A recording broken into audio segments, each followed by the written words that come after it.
Bienvenue à vous tous ici à Marseille. Merci, monsieur le maire, pour votre accueil. Merci, monsieur le Premier ministre, pour votre présence.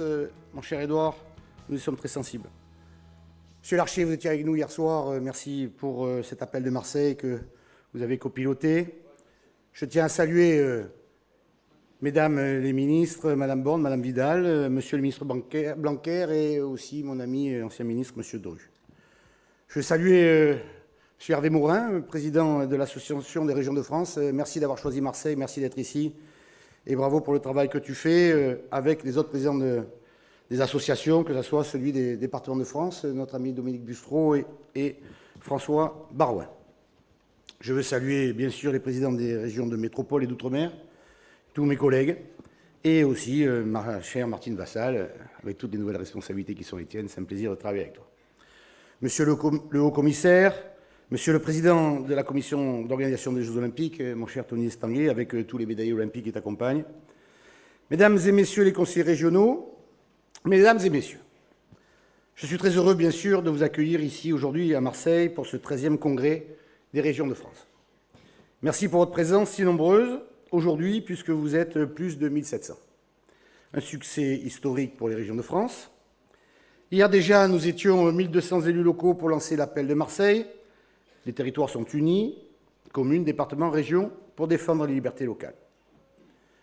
Alors, bienvenue dans cette ville, forte de ses 2600 ans d'histoire et dans cette terre de Provence, si méditerranéenne, si française, si européenne. Les régions au cœur de l'Europe, c'est le titre de notre congrès. Trop souvent, on parle de l'Europe, soit en dernier, à la fin d'un discours pour meubler la conclusion, soit comme la grande fautive, qui ne comprendrait rien et serait la cause de tous nos malheurs. Je ne partage en rien cette vision. Au contraire, dès ces premiers mots, monsieur le Premier ministre, je vais vous parler de l'Europe, des régions d'Europe et de l'Europe qui réussit, de l'Europe que j'aime. Tout n'est pas parfait, beaucoup de choses doivent être améliorées et nous aurons bien sûr l'occasion d'en débattre dans les semaines à venir, mais l'Europe est notre bien commun. Mon souhait le plus cher, monsieur le Premier ministre, c'est un gouvernement et des régions partageant le même combat pour constituer la construction de l'Europe. Une Europe qui protège mieux, une Europe plus attentive à chacun, une Europe où chaque nation trouve sa place, où chaque nation est respectée. Une Europe plus forte, plus ouverte sur le monde d'aujourd'hui et plus encore sur celui de demain. Député européen et président de la région, je ne laisserai pas dire n'importe quoi sur l'Europe, ce serait stérile et bien sûr trop facile. Dans cette Europe si souvent critiquée, parfois en difficulté, guettée par les populismes de tous bords, nous adressons un message tout simple, monsieur le Premier ministre. Ne cassez pas ce qui fonctionne. Les régions de notre pays ont démontré leur capacité à gérer les fonds structurels européens et à donner une image de proximité et d'efficacité à l'Europe. Il faut préserver cela dans les futures orientations que vous donnerez à l'Europe avec le Président de la République.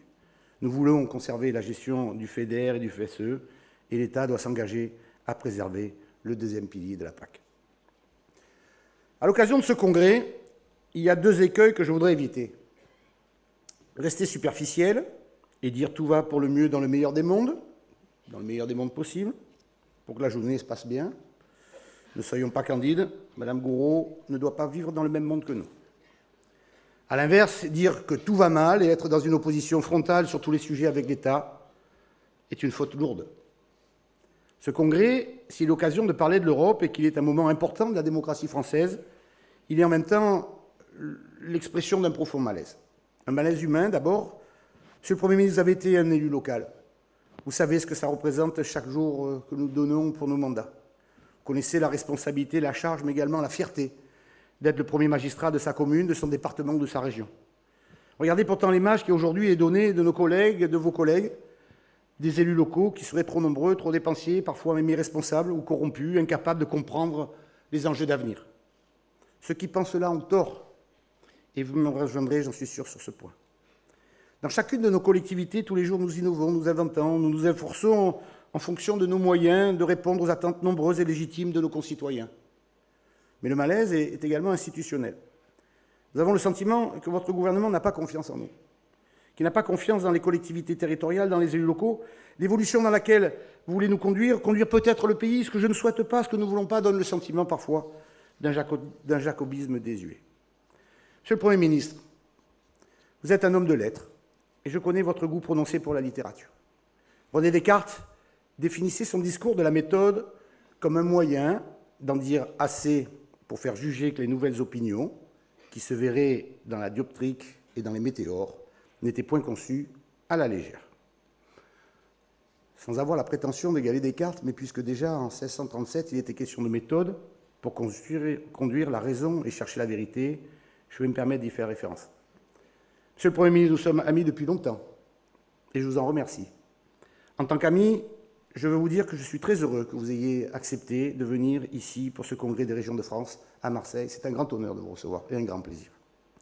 En tant que président de région, je ne comprends pas toujours la méthode du gouvernement, et elle peut parfois inquiéter un certain nombre de nos collègues.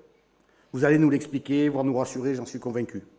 Cette inquiétude ne repose pas sur des a priori, sur des positions partisanes ou polémiques. Elle traduit simplement le profond paradoxe dans lequel nous nous trouvons. On nous demande en juillet 2017 de co-construire des solutions pour réformer la France à l'occasion de la CNT, et vous nous fermez la porte en septembre 2017 à Orléans. On parle de la République décentralisée, et Mme Pénicaud pour une réforme technocratique en nous supprimant la compétence apprentissage.